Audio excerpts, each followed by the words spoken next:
এই পর্যন্ত আমার জীবনে আমি যত ধরনের হালুয়া খেয়েছি তার মধ্যে সবথেকে টেস্টি আর সবথেকে সহজ একটা হালুয়ার রেসিপি হচ্ছে এটা সম্পূর্ণ আমার নিজস্ব রেসিপি। এটা আমি কোথাও থেকে শিখিনি।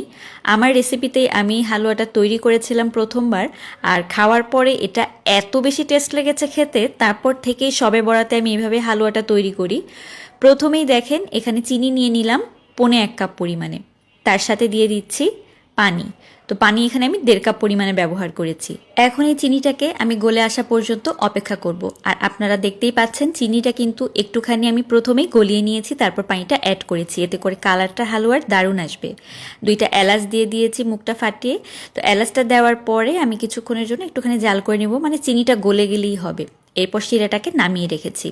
অন্য একটা হাঁড়ির ভিতরে আমি দিয়ে দিচ্ছি এখানে বেসন আর তার সাথে সুজি। বেসন ব্যবহার করেছি 1.25 কাপ পরিমাণে, আর 1/2 কাপ পরিমাণে সুজি ব্যবহার করেছি। এখন এগুলোকে একদম শুকনো খোলাতে ভেজে নিব যতক্ষণ না পর্যন্ত এটার কালারটা একটুখানি চেঞ্জ হচ্ছে এবং খুব সুন্দর একটা বেসনের গন্ধ বের হচ্ছে। তো আমি ভেজে নিচ্ছি, আর যখনই দেখবেন নিচ থেকে একটুখানি পোড়া লাগতে শুরু করেছে, মানে কালারটা চেঞ্জ হতে শুরু করেছে, তখন বুঝতে পারবেন ভাজা হয়ে গিয়েছে। এখন 1/2 কাপ পরিমাণে আমি এখানে দিয়ে দিব তেল আর ঘি। তেল আর ঘি মিলিয়ে আমি 1/2 কাপ নিয়েছি। তো এটা ভালোভাবে গরম হয়ে গেলে ভেজে রাখা বেসন আর সুজিটাকে দিয়ে দিচ্ছি। এখন ভালোভাবে এই ঘিয়ের মধ্যে বেসন সুজিকে ভেজে নিতে হবে। এমনভাবে ভাজবেন যেন কালারটা চেঞ্জ হয়ে যায় আর খুব সুন্দর একটা সুঘ্রাণ বের হয়। এই ভাজাটা কিন্তু খুবই ইম্পর্টেন্ট। যত ভালোভাবে ভাজবেন হালুয়ার স্বাদটা তত বাড়বে, আর হালুয়াটাও অনেক বেশি দানাদার হবে। তো দেখতে পাচ্ছেন ভাজতে ভাজতে একটা পর্যায়ে যেয়ে ঠিক এরকম বাবলস ক্রিয়েট হবে, মানে খুব সুন্দর একটা ভাজার স্মেল আসবে, কালারটাও চেঞ্জ হয়ে যাবে, খুবই সুন্দর একটা টেক্সচার চলে আসবে। আর দেখতেই তো পাচ্ছেন কালারটা কিন্তু কতটা সুন্দর এসেছে। এখন ভাজা হয়ে গিয়েছে। তো ভাজা হয়ে গেলে কিন্তু দেখবেন দানাগুলো বোঝা যাচ্ছে, প্রতিটা দানাই বোঝা যাবে, আর নিচের থেকে এরকম একটু কালার চলে আসবে। তো এই পর্যায়ে আমি যেটা করব, প্রথমে যে শিরাটা আমি তৈরি করে রেখেছিলাম এবং ঠান্ডা করতে দিয়েছিলাম, সেখান থেকে আমি শিরাটাকে দিয়ে দিচ্ছি। অল্প অল্প করে শিরা দিব। প্রথমে আমি এখানে শিরাটা দিয়ে দিলাম 1.5 কাপ পরিমাণে, তারপর বাকি শিরাটুক দিয়ে দিব। তো শিরাটা দিয়ে প্রথমে ভালোভাবে একটুখানি মিক্স করে নিচ্ছি।